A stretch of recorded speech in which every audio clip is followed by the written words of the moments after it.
So now that we have this engine pretty much together, I have an ATI balancer I'm going to put on here with an overdrive pulley. So in order to do that, this LS motor and the majority of them do not have a keyway on the crank. So when you run a supercharger, you really want to pin the crank so that way there, instead of just friction holding it on, it actually has something that'll stop it from spinning and wearing out the crank on the balancer. Obviously, that'll cause a lot of damage. So I ended up picking the ATI crank pin kit. So the weird thing about this is the majority of like the Chinese ones, you put a pin in this way. It uses the existing keyway.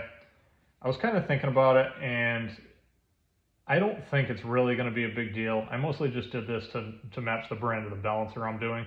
So ATI pin kit, it actually puts the pin in this way. Now it allows you to put two pins in if you want to, but they're not side by side. You would do it opposite of each other. The ATI balancer only comes with one keyway, so you would have to have that cut for another key. I don't think it's going to be a big deal. These things are hardened, so I think it's going to be okay to just run a single pin. So that's what I'm going to do for now. I mean, if it breaks the pin and I catch it, then obviously I can just drill the pin out and just repin it after that. But I don't think it's going to be an issue. So with this kit, it comes with this jig that I already have mounted here. So it doesn't really matter on an LS because it's an internal balance engine, which way you do it. There are markings on the balancer. So I did bring it to top dead center and I marked it so the timing marks should line up. It's not really essential, but I already marked it. I got the jig here. I got the bolt tightened down to hold the jig in place. Then they give you these little inserts. One's for the drill bit, one's for the deburring bit. So you're gonna use a smaller one for the drill bit. It goes right in here. This screw holds it from moving. So all this is rigid and you know it's not going to go anywhere. The kit does come with the drill bits you're going to need. So this is right here. I already have a piece of electrical tape on here that just marked it, so I know exactly how much to drill it. So essentially you want to mark it so it touches this assembly, and you want this sticking out about 93 thousandths, I believe it was. So that's the depth of the keyway, and once you go to hammer it in, it should just stick out that much. So I'm going to start drilling it now. So I realize this isn't at top dead center right now or anything. You kind of want to, once you mark it, you set the jig up, you can just rotate it around to whatever's easiest to drill. If you're doing this in the car, ideally all the accessories will probably off of it, then you can do a straight shot down, but because I already put all the accessories on, I just rotated it here. I was going to flip the engine upside down on the engine stand, but honestly there's so much weight on this engine stand right now, I didn't really like how it was going to be if I did flip it over, because it's going to put a ton of weight on the bosses on the block. So the last thing I want to do at this point in time is to break a boss off the block and be back to square one. So here we go. It easily drills through it.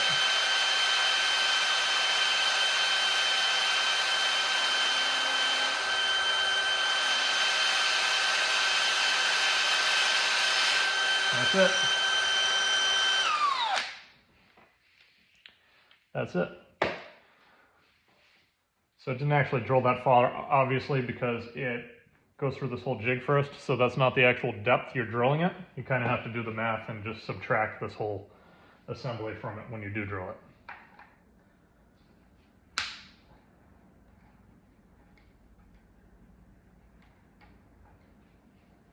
Take the screw out, you take this little guy out. Close your eyes, I don't have an airline in here, so. Probably a stupid way of doing that.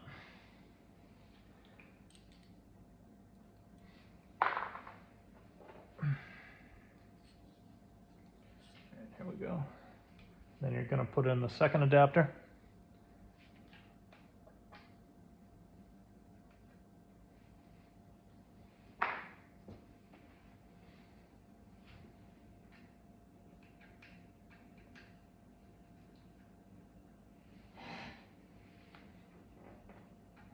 This is actually a really nice kit. It's kind of expensive for what it is, considering you can get like a Chinese kit for, I want to say, like 40 bucks.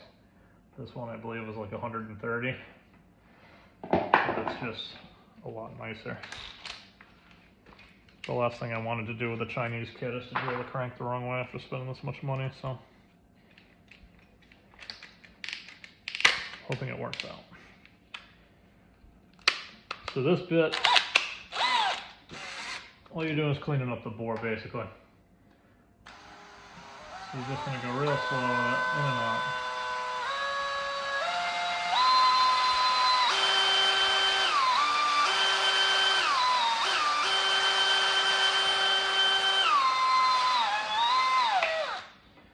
And that should be it.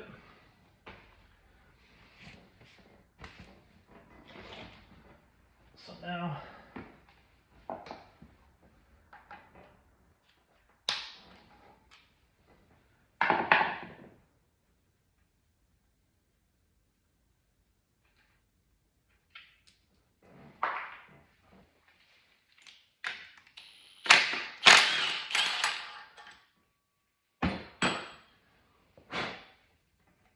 the cool thing about this whole adapter is if you are doing it in the car, and once you have this timing cover on and the seal and everything, it keeps everything from going inside there. So you're not going to have to worry about metal shavings or anything getting in your motor. Honestly, it does a really nice job.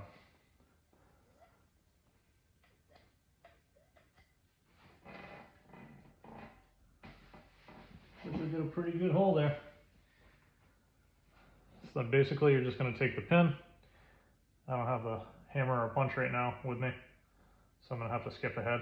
Just put it in there, and then you're just going to hammer it into the right depth, and that's basically it.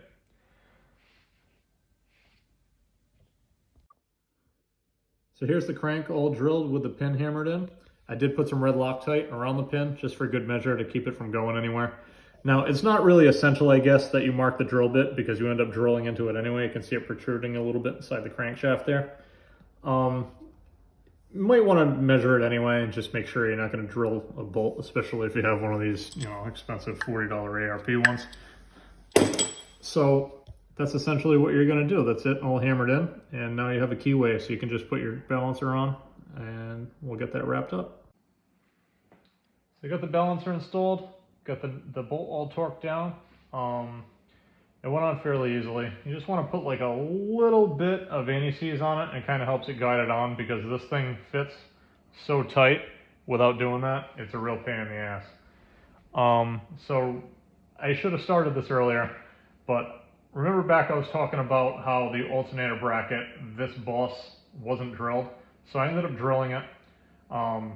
You know, look up the chart online. I ended up I wanted to use the factory bolt, which is a metric 10 millimeter by 1.5 thread. So it's kind of a pain in the ass trying to find that drill bit. So I ended up buying it separate. I have a snap-on tap set here. You really want to use a good tap, because the last thing you want to do is you don't want to drill that block and then use a crappy tap, and then the hardened tap breaks off in there, because it's almost impossible to get it out after that. So the hole's all drilled. I marked it to the depth of the bolt. I checked out the light and didn't go into any cooling jackets or anything like that. This boss is actually tapped on some of the LS motors anyway, so it doesn't go into anything like that anyway. So I'm starting to tap it now. Just want to grease the tap up and just go slow with it. Make sure it's going in there nice.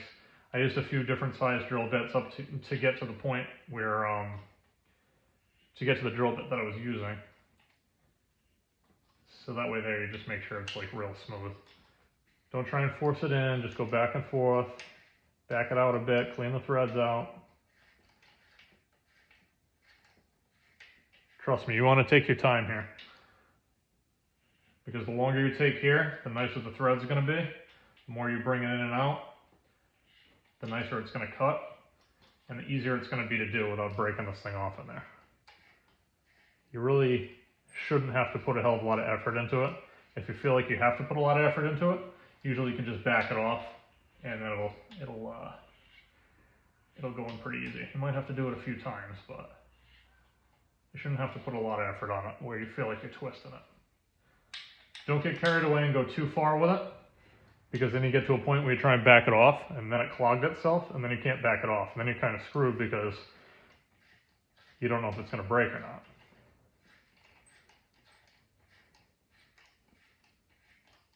See how easy it goes?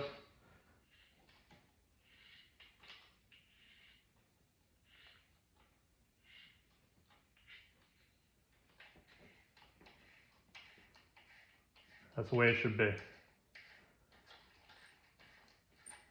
I've kind of done this a lot, so you kind of learn like the method. And one of the best things you can do is use a small drill bit, then a medium drill bit, and then your final drill bit. So you're not really taking that much off each time. So that way there you're not trying to tap like a hole that's egg-shaped or anything like that, because that's what kind of binds these things up. Especially when you're tapping an iron block, or steel in general.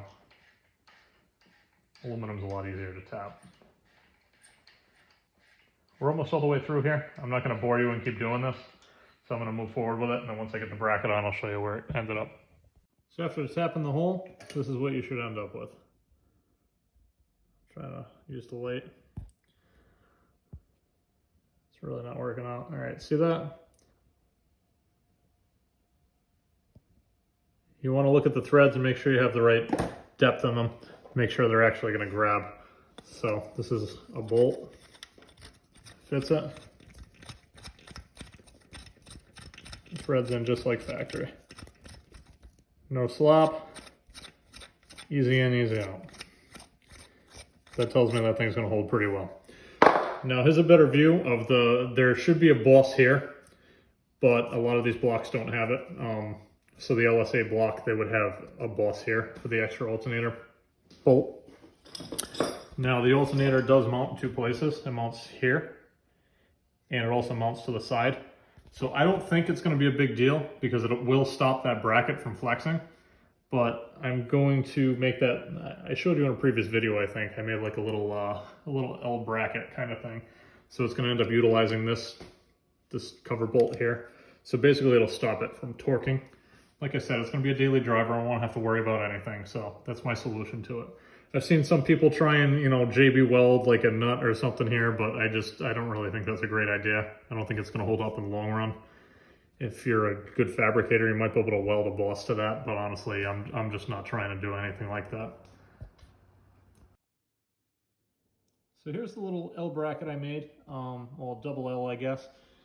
So basically, that takes all the load from this, and it puts it directly onto that timing cover right there. So I shimmed it a little bit to get it perfect, because you don't want to torque the bracket when you're tightening the bolts down, but it's really that simple. So that'll at least give me some peace of mind and stop that bracket from torquing. So it's a good solution if you don't have the boss on the back of the head like this LY6 block. It's just as simple as that.